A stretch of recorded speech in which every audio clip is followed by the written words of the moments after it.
పోకున్నా పర్లా, ఎక్కడికి? దేవుడి సన్నిధికి రా. ఎందుకో తెలుసా?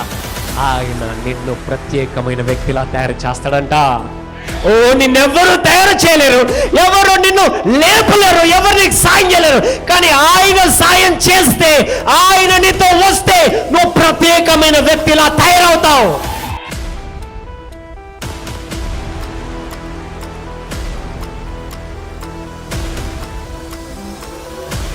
Genesis chapter 50 from verse 15. 50వ అధ్యాయము 15 నుంచి 21వ వచనం వరకు చదువుదాం. యోసేపు సహోదరులు తమ తండ్రి మృతి పొందుట చూచి, ఒకవేళ యోసేపు మన యందు పగపట్టి మనం అతనికి చేసిన కీడంతటి చొప్పున మనకు నిశ్చయముగా కీడు జరిగించును అనుకొని యోసేపునకు ఈలాగు వర్తమానం పంపిరి. చూడండి, యోసేపు సహోదరులు తమ తండ్రి మృతి పొందుట చూచి, ఒకవేళ మన యందు యోసేపు పగబడతాడేమో అనుకొని వాళ్ళు ఆలోచించడం మొదలుపెట్టాడు. ఎందుకంటే వారు యోసేపు కీడు చేస్తారు కదా. ఎంతమంది తెలుసండి? యోసేపుని తీసి గుంట్లో వేస్తారు కదా. వాళ్ళు అనుకుంటున్నారంట తండ్రి ఉన్నన్ని రోజులు వాళ్ళకి ఆ భయం లేదేమో.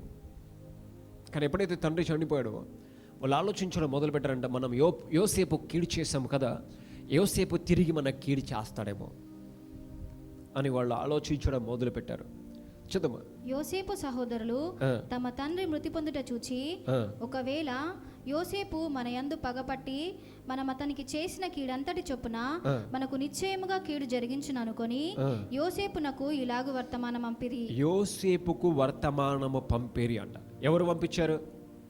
తండ్రి పంపాడా? సహోదరులు పంపుతున్నారా? సహోదరులు పంపుతున్నారు. చదవమ్మా. నీ తండ్రి తాను చావక మునుపు, మీ తండ్రి చావక మునుపు అంట ఆజ్ఞాపించినదేమనగా, ఆజ్ఞాపించినట్టు అంటే తండ్రి రాయట్లా, ఇది వాళ్ళు తండ్రి పేరున వీళ్ళు రాస్తున్నారు. ఎందుకు? యోసేపుకు భయపడి తండ్రి రాశాడన్నట్టు వీళ్ళు రాస్తున్నారు. కానీ ఎవరు రాశారు? తండ్రా కాదు, వీళ్ళే రాస్తున్నారు. చదవమ్మా. నీ తండ్రి తాను చావక మునుపు ఆజ్ఞాపించినదేమనగా, ఆజ్ఞాపించాడంట. మళ్ళీ చూడండి, కమాండెడ్, ఇంగ్లీష్ లో కూడా కమాండెడ్ అని ఉంటుంది. ఆజ్ఞాపించాడు. తండ్రి ఆజ్ఞాపిస్తే కొడుకులు వింటారా లేదా? అందుకే అక్కడ పదం వాడబడింది, ఆజ్ఞాపించాడు నీ తండ్రి ఇలా. మీరు యోసేపుతో నీ సహోదరులు నీకు కీడి చేసిరి గనక దయచేసి వారి అపరాధమును వారి పాపమును క్షమించుమని అతనితో చెప్పుడనెను. ఏమని రాశారో తెలుసా? ఇగో నీ సహోదరులు నీ కీడు చేస్తారు కాబట్టి వారిని నువ్వు క్షమించు, వారిని ఏమనకు, వారి మీద కీడు రానివ్వకు, వాళ్ళని ఏమి హాని చెయ్యకు, వాళ్ళని గాయపరచకు అని సహోదరులు యోసేపుకు ఉత్తరం రాశారట. కాబట్టి దయచేసి నీ తండ్రి దేవుని దాసుల అపరాధము క్షమించుమనిరి. దేవుని దాసులము అన్నట్టు ఏంటమ్మా? దేవుని దాసుల అపరాధము క్షమించుమనిరి. దేవుని దాసుల అపరాధమును క్షమించుమనిరి. హల్లెలూయా. వాళ్ళు ఏమంటున్నారు? దేవుని దాసులము అని అంటున్నాడు. హల్లెలూయా. చదమ్మా. వారు యోసేపుతో ఇలాగూ మాట్లాడుచుండగా అతడు ఏడ్చెను. ఎందుకు ఏడ్చాడు తెలుసా? తన తండ్రి మృతి పొందాడని ఏడ్చాడు.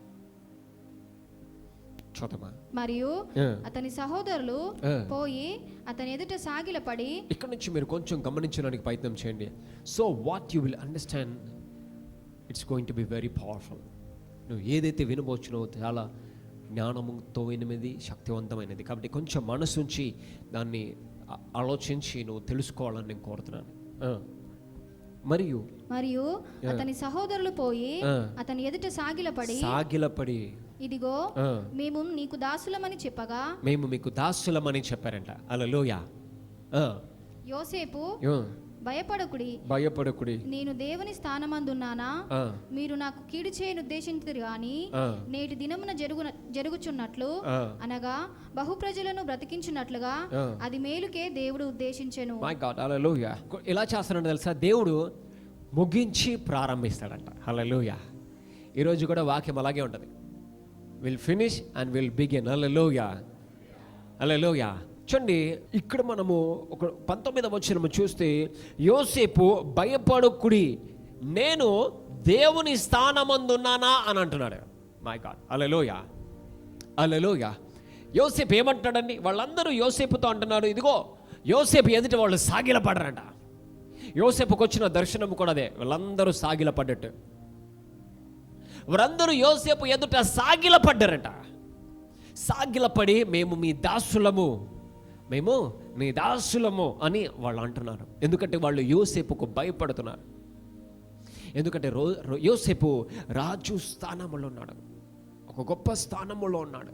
కాబట్టి యోసేపు ఏమైనా మాకు కీడు చేస్తారేమో, ఎందుకంటే వాళ్ళు యోసేపుకు కీడు చేశారు. కాబట్టి వాళ్ళు అనుకుంటున్నారు మనకేమైనా కీడు అవుతుందేమో, మనల్ని చంపేస్తారేమో, లేదా ఇంకేమైనా చేస్తారేమో అని వాళ్ళు బాధతో, వాళ్ళు భయముతో ఉన్నారు. అయితే యోసేపు అంటున్నాడు, నేను దేవుని స్థానమందు ఉన్నానా అని అంటున్నాడు. మై గాడ్, ఏమంటున్నాడండి? నేను దేవుని స్థానమందు ఉన్నాను. ఈ మాటని మీరు గుర్తుపెట్టుకోవాలి. ఆయన ఏమంటున్నాడు తెలుసా? యోసేపు చాలా జ్ఞానవంతుడు తెలుసా. యోసేపు చాలా తెలివిగలవాడు, దర్శనముల భావములు చెప్పగలిగినంత తెలివిగలవాడు, దేవుని ఆత్మను ఎరిగినవాడు, దేవుని ఆత్మ సంగతులు తెలుసుకున్నవాడు యోసేపు. అయితే యోసేపు ఏమంటున్నాడు తెలుసా? నేను మిమ్మల్ని ఖండించడానికో, శిక్షించడానికో, లేదా క్షమించడానికో నేనేమన్నా దేవుని స్థానం అందున్నానా అని అంటున్నాడు. అంటే ఆయన ఉద్దేశం ఏంటో తెలుసా? నేను నిన్ను శిక్షించడానికి లేదా క్షమించడానికి నేనేమన్నా దేవుణ్ణా అని అంటున్నాడు. హల్లెలూయా. ఒకవేళ మనం ఇదే వచ్చినన్ని ఇంగ్లీష్లో చూడగలిగితే, ఒక యాంప్లిఫైడ్ వర్షన్లో ఆయన ఉద్దేశం ఏంటో తెలుసా? Vengeance is his not mine అంటున్నాడు. ప్రతీకారము తీర్చుకోవడానికి నేనేమి దేవుని కాదు, ప్రతీకారము తీర్చుకునేది దేవుడు అని అంటున్నాడు.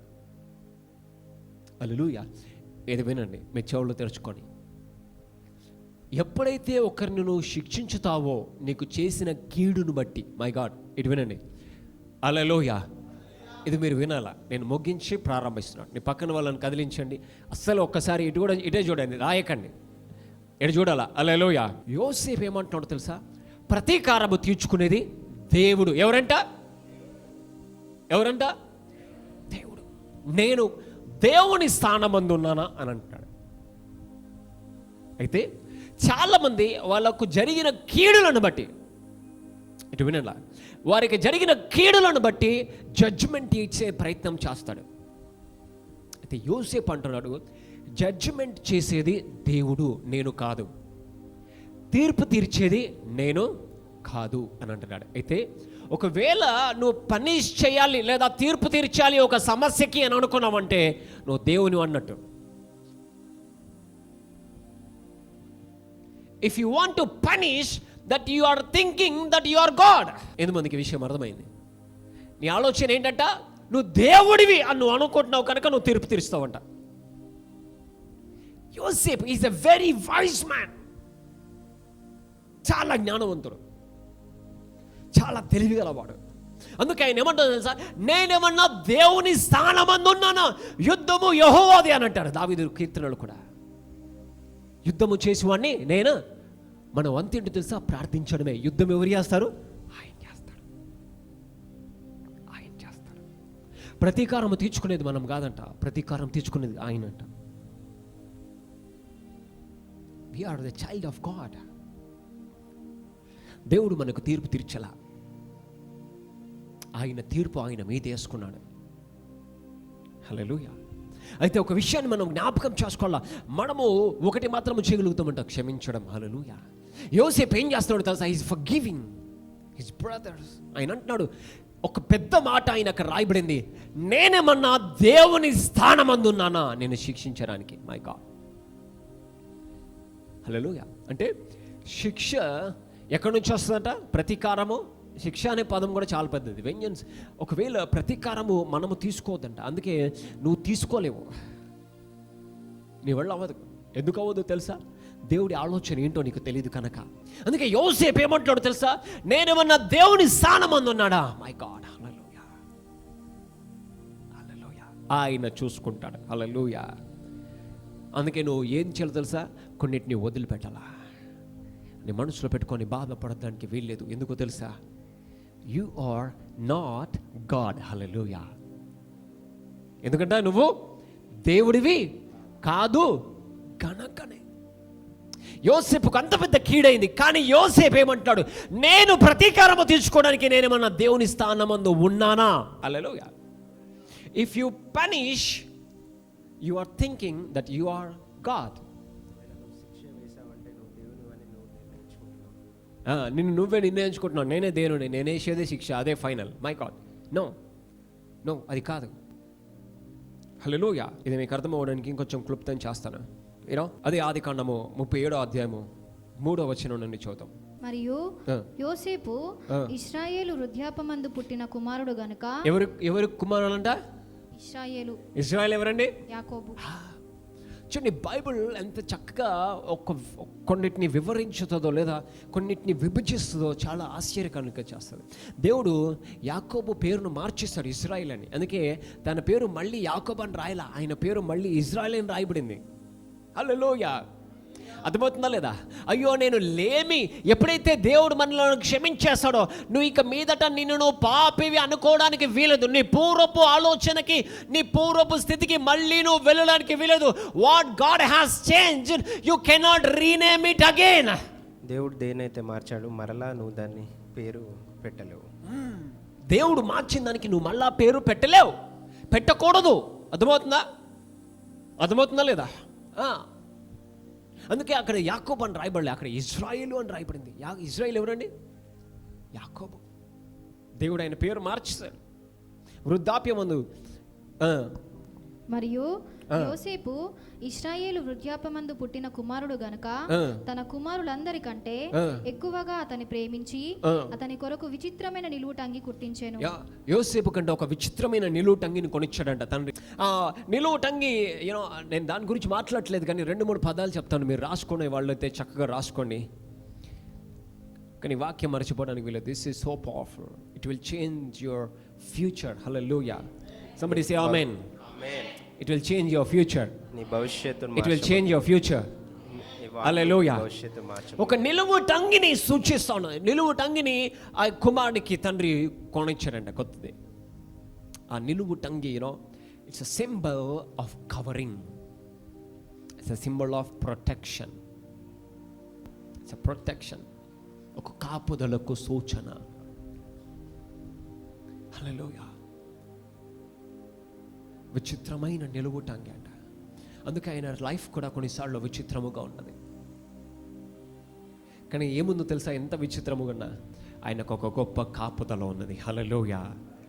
ఈరోజు నీ లైఫ్ ఎన్ని మలుపులు తిరిగినా ఒక గొప్పది నిన్ను విడిచిపెట్టట్లేదు. ఏంటో తెలుసా? దేవుని యొక్క కాపుదల. హల్లెలూయా. హల్లెలూయా. నువ్వు ఎన్ని మలుపులు తిరిగినా, ఎన్ని ఆటంకాలు ఎదుర్కొన్నా నీ చుట్టూ ఒక కాపుదల ఎల్లప్పుడూ ఉంటది. అలాగే హల్లెలూయా. హల్లెలూయా. హల్లెలూయా. నేను అందుకే చెప్పాను, ఇది నువ్వు చాలా జాగ్రత్తగా, it will change your future. ఎన్ని సవాళ్ళైనా ఎదుర్కో, నీ చుట్టూ ఒక కాపుదల ఉంటది. చెప్పండి పక్కన వాళ్ళకి, నీ చుట్టూ ఎల్లప్పుడూ ఒక కాపుదల ఉంటది. నీ చుట్టూ ఎల్లప్పుడూ కాపుదల ఉంటది. Amen. That's my god. My god. నా దేవుడు అంత గొప్ప దేవుడు అండి. ఎవరిని ఆపదలో కానీ శ్రమలో కానీ ఆయన విడిచిపెట్టువాడు కాదు. ఆమేన్. He never leave. ఆయన ఎన్నటికీ విడిచిపెట్టడు. ఆయన విడిచిపెట్టడండి.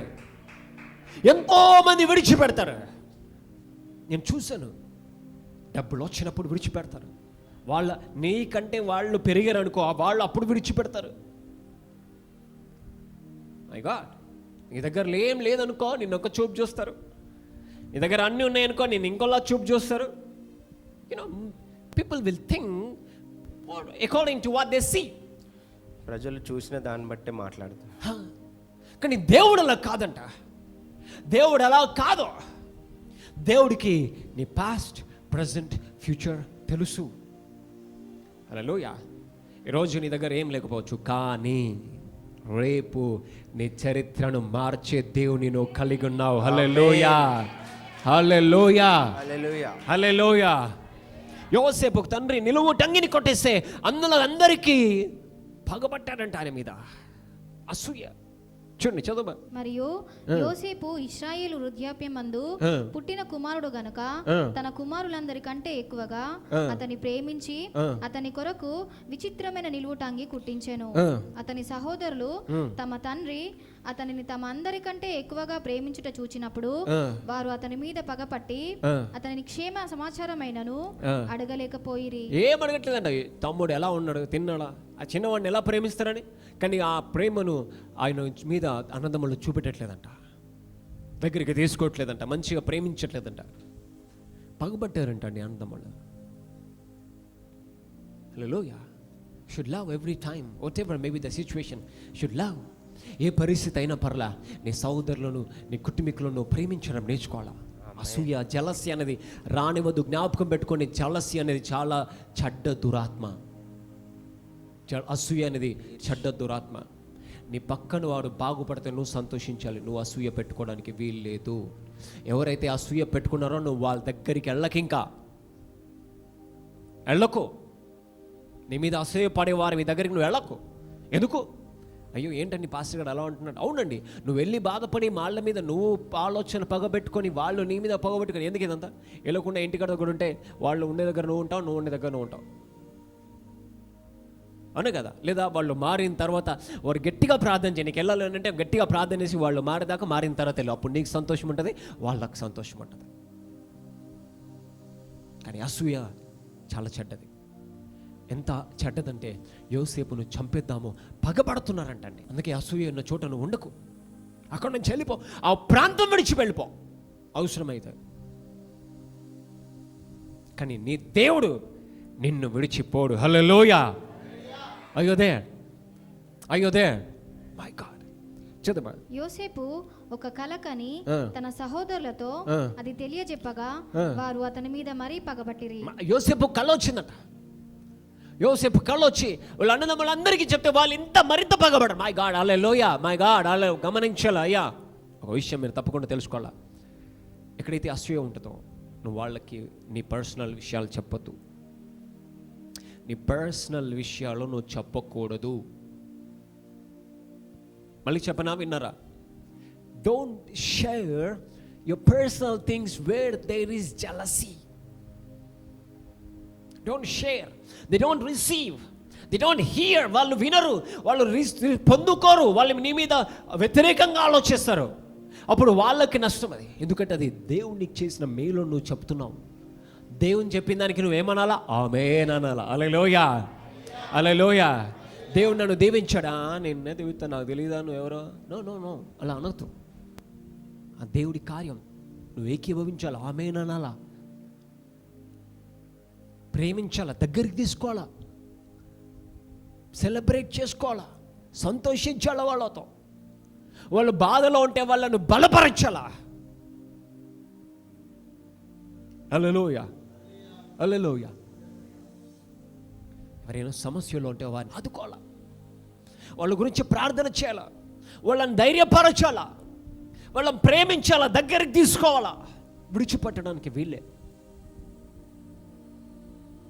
నా దేవుడు ఎంత గొప్పవాడంటే ఏ పరిస్థితిలో అయినా నిన్ను తోడుగా ఉంటాడు. అందుకే యోసేపుకు వచ్చే పరిస్థితులు ముందే తెలుసు కనుక దేవుడు ఆయనకి ఒక నిలువు టంగిని, సాదృశ్యముగా, ఒక కవరింగ్గా, ఒక ప్రొటెక్షన్గా ఒక నిలువు టంగిని తండ్రి చేత ఆయనకిచ్చాడంట. అందుకే అది రాశారు అక్కడ. It's a covering, it's a protection. It's not only a protection, but it's a favor of God. హల్లెలూయా. అది కేవలము ఒక కాపుదల మాత్రమే కాదు, అది దేవుని కృపకు సాదృశ్యం. హల్లెలూయా. చదమ్మా. యోసేపు కళగా వచ్చిందంట. ఆ కళలను సోదరులకు అంద చెప్తే మళ్ళీ ఆయన ఇంకొంచెం బాగుపట్టారట. అతడు వారిని చూచి, నేను కనిన ఈ కలను మీరు దయచేసి వినుడి. అదేమనగా, మనము చేనిలో పనలు కట్టుచుంటిమి, నా పన లేచి నిలుచుండగా మీ పనలు నా పనను చుట్టుకొని నా పనకు సాష్టాంగపడనని చెప్పాను. సరే, వాళ్ళకి అందుకే కోపం వచ్చేసింది. అందుకు అతని సహోదరులు, ఆ. నీవు నిశ్చయముగా మమ్ము నీలెదవా, ఆ. మా మీద నీవు అధికారి నువ్వు వగుదువా మమ్మల్ని ఏల్తావా, మా మీద అధికారిగా ఉంటావా ఆ, అని అతనితో చెప్పి ఆ, అతని కలలను బట్టి ఆ. అతని మాటలను బట్టి ఆ. అతని మీద మరింత పగబట్టిరి. అతని కళలను బట్టి యూనో సమ్ టైమ్స్ గమనించాలా, sometimes people even they don't accept your gift. తెలుసా, నీకున్న వరమును బట్టి కూడా నీ మీద అసూయపడుతుంది. యోసేపు కళను బట్టి అంట, చూడండి, కళను బట్టి they came opposite to the even gift. వరము కూడా వ్యతిరేకంగా వచ్చారు. సరే, కళకు ఆయనకు వ్యతిరేకంగా వచ్చారంటే ఒకటి, కళకు కూడా. Don't fight with the gift. ఎప్పుడైనా గుర్తుపెట్టుకొని, దేవుని ఆత్మ వరములతో నువ్వు పోరాడలేవు. హల్లెలూయా, హల్లెలూయా. అవును కదా, చదమ్మా. అతడు ఇంకొక కల కని ఆ. తన సహోదరులకు తెలియజేసి, ఆ.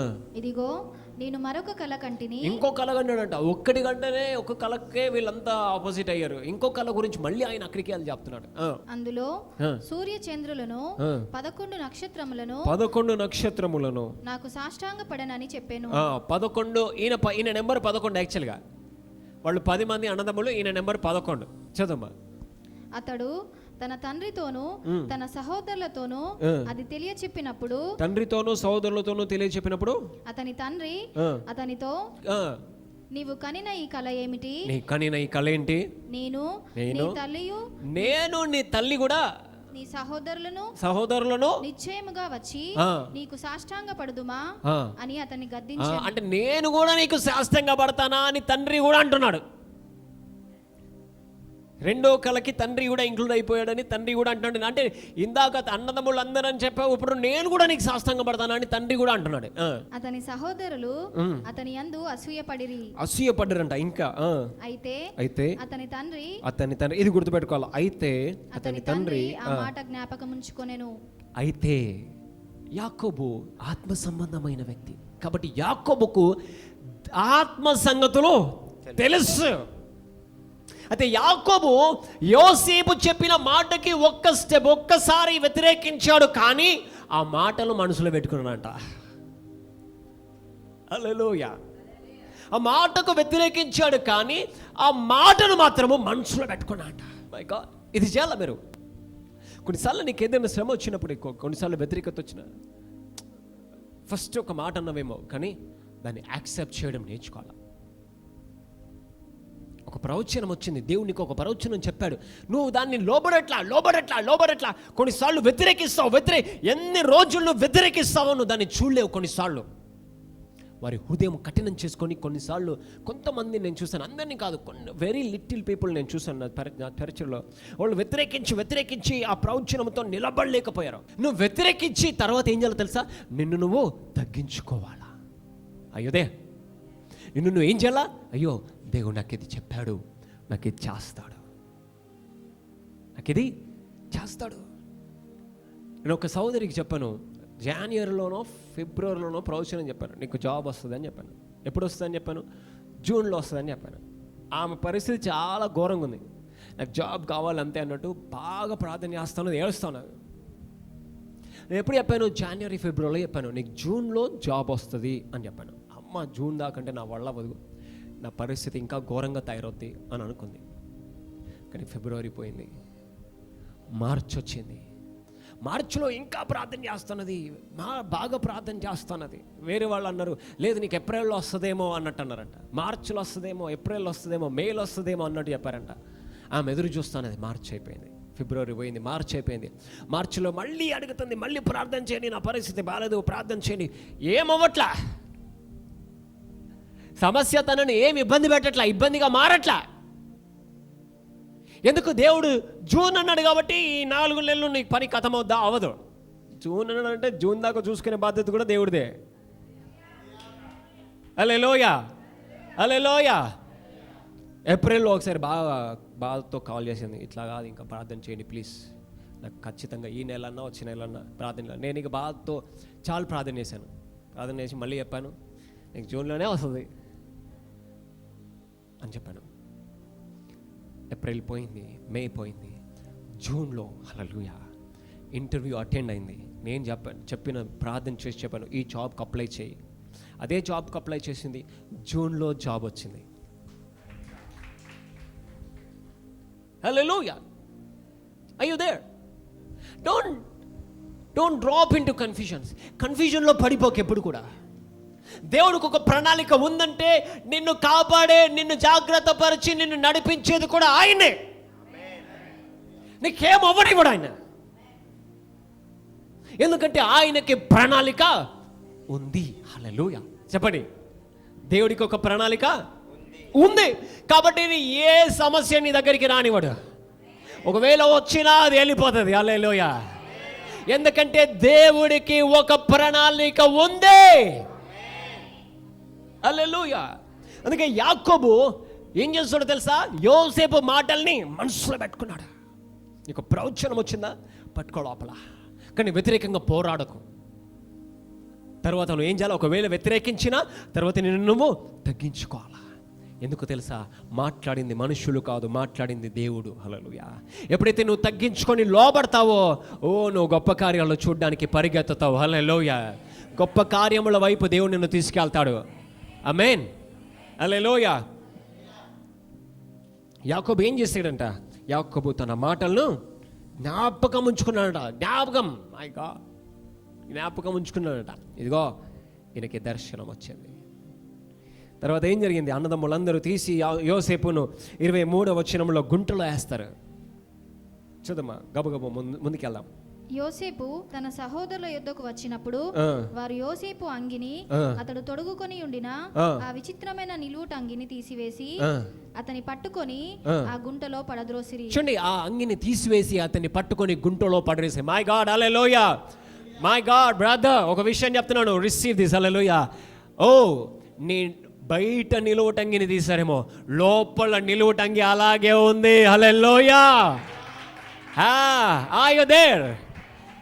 బయట నిన్ను గాయపరచొచ్చు, లోపల నువ్వు చాలా పవర్ఫుల్ అవుతున్నావు. హల్లెలూయా. ఎక్కడికి వెళ్తున్నాడు యోసేపు? గుంటలో కాదు, యోసేపు రాజు స్థానముకి బయలుదేరుతున్నాడు.